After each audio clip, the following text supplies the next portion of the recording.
Breaking news చూస్తున్న మాజీ MLA Chevireddy Bhaskar రెడ్డికి ఒంగోలు పోలీసులు నోటీసులు జారీ చేశారు.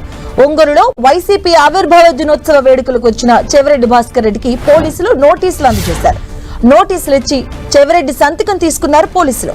పాత కేసుల్లో విచారణకు హాజరు కావాలని పోలీసులు నోటీసుల్లో పేర్కొన్నారు. కేసులతో భయపెట్టి వైఎస్ఆర్ కాంగ్రెస్ పార్టీని అణచాలనుకుంటే సాధ్యమా అని అడుగుతున్నా. గతంలో 88 కేసులు ప్రజల పక్షాన నిలబడి జగనన్న నాయకత్వంలో పోరాటం చేసినందుకు గతంలో ఇదే ప్రభుత్వం కేసులు పెట్టింది.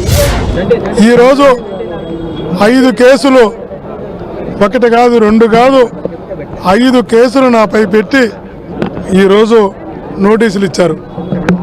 రైట్, మా పార్టీ పుట్టిందే పోరాటంతో, మా పార్టీ పుట్టిందే ఉద్యమాలతో.